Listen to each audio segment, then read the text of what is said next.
So in the previous video, we spoke about Siwaju Ahmed Tinubu. We looked at his age controversies.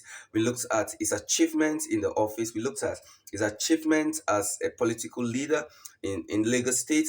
We looked at his academic qualifications and credentials. And we proceeded to we draw some conclusions from his achievements and his strategies.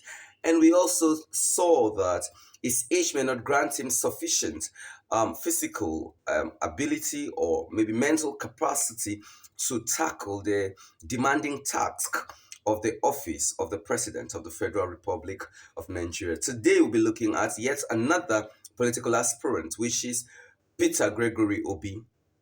Peter Gregory Obi was born on the 19th of July 1961 in Onitsha, Nigeria. He obtained his works from Christ the King College, Onitsha. He obtained Bachelor of Arts in Philosophy from University of Nigeria in Nsukka. He went to Lagos Business School, where he did an executive MBA program. He went to Harvard Business School, where he did a program in marketing. He went to London School of Economics, where he did a program in financial management and business policies.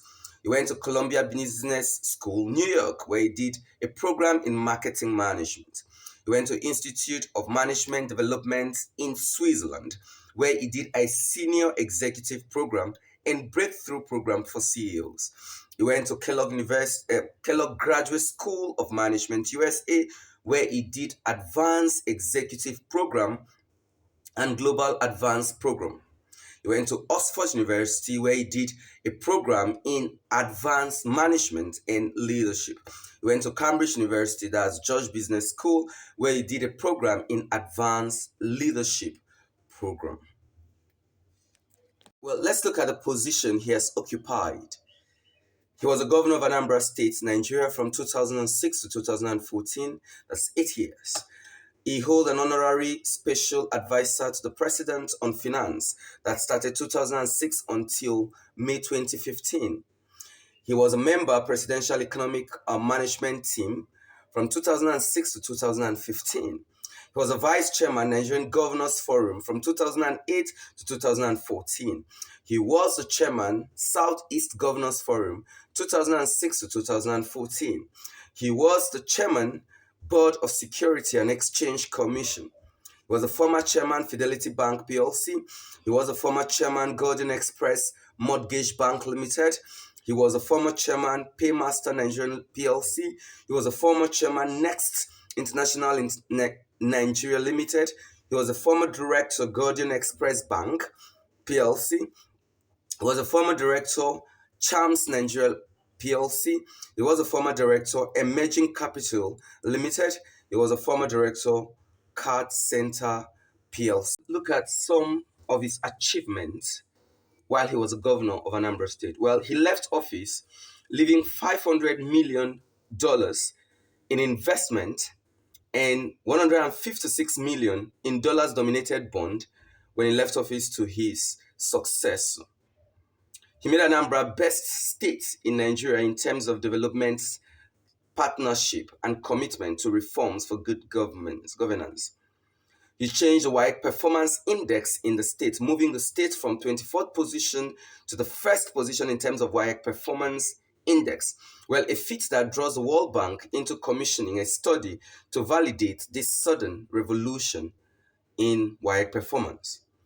He revamped the health care services in the state by going into strategic partnership with churches, built several hospitals, schools, and supply about many buses to school in the states. There's an interesting thing about this man we have to understand.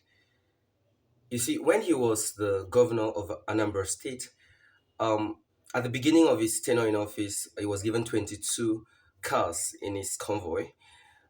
One day on inspection, he discovered that 13 of these cars had nothing, they were empty.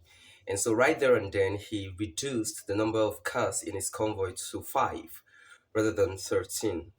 And of course, that was intended to cut cost in terms of management of the human resource that drive these cars in terms of petrol that these cars were using.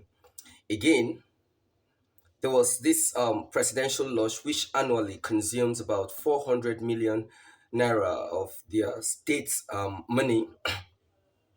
When he resumed office, he immediately abandoned that. He stopped putting fund in the management of that presidential lodge, being that no one was always there at any point in time. So that anytime the president, the then General Olusegun Obasanjo, who was the president of the Federal Republic, will visit the state, he will lodge him in in an hotel, and he would take care of him there in the hotel rather than the presidential lodge, which was consuming 400 million annually.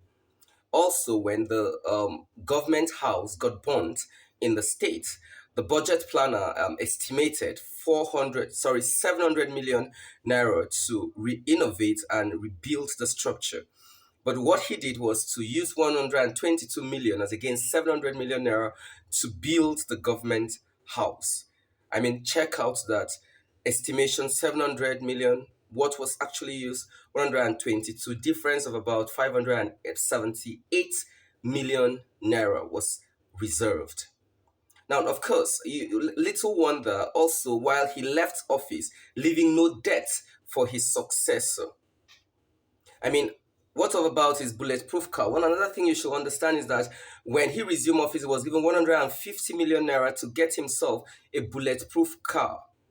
But rather, what he did was to use this 150 million naira to purchase a Peugeot vehicles. About, I think he got about 30 of them, and he gave out 17 to state judges. He gave out 18 to secretaries, permanent secretaries in the state, and then the other ones he kept in government house. I mean, little wonder why this man is seen as an advocate of good governance, transparency, and openness. In fact, even in terms of EFCC, he's one of those governors that one can beat his hands on the chest and say that this man has no EFCC case. In fact, even when he was invited and he went, they found nothing against him and they released him to go. But does this necessarily translate to him being a good president if he wins? Well, we have to see his manifesto. Because one thing is for you to be a good leader in one other position. Another thing is, will you be a good leader in the next position? However, how you perform in a previous position can tell how you might likely perform in the next position. All those things does not necessarily make him a good leader, but I think what Nigerians should look out for is what are the contents of his manifesto. Because if the content of his manifesto is the normal rhetorics, the normal slogan of I will create 1 million jobs, I would build road, I will do infrastructure, then that manifesto is worth nothing. Because if Nigerians are objective enough, they will understand that the problem of Nigeria, first and foremost, is in the 99 Constitution and the governance system that is enshrined in it. And no leader can do well with that type of constitution. And so when we listen to his manifesto and we listen to how he's going to tackle each of these problems, then that will give us a clue to the kind of president he's meant to be.